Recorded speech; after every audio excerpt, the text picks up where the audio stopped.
Guys, what's up? Kevin Jerome here with Closing Capital. I'm here at Investor Fuel Live here in Grapevine, Texas, and we just wrapped up 3 days worth of amazing, really community. Because not every day you get to be around people that really understand what you're going through and can relate to the things that you're growing, that you're achieving to be. Had some of the top investors in the world here today, in the past 3 days, just talking about their business, what they're going through, sharing information. And there are some key takeaways that I gained just from interviewing some of the top 20 to 25. Number one, this is from Mike Hambright. Be a giver. Give back to your community.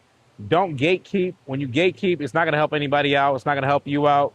You think you're the only one doing that in business. In reality, what you're doing a good job at, somebody can really take that same advice and make it significantly better. And then somebody's going to take that same advice and make it even better. And then you can take that advice from them and come back and reinvent the wheel again. There's always room for growth. Competition is healthy. You need that to really raise your thermostat. Second thing, lose your ego. There's enough deals being done in the world. You guys have to remember, what you think you're doing a lot of, it probably is really not that much compared to the next person. Not saying you should compare yourself, but just put your ego to the side and humble yourself and realize that you can always learn how to keep growing in your business and in life in general. This next one I learned is from Mr. Steve Rosenberg.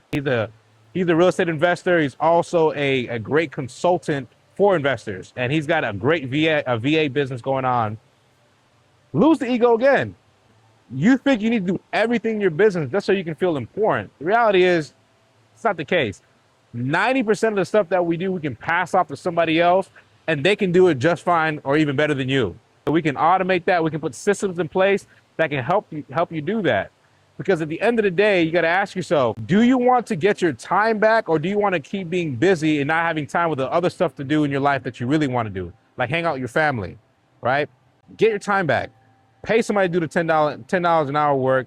Pay somebody to do that. Focus on, as he calls it, the shaking hands. And lastly, I learned this from Ryan Jackson, the guy that buys trap houses.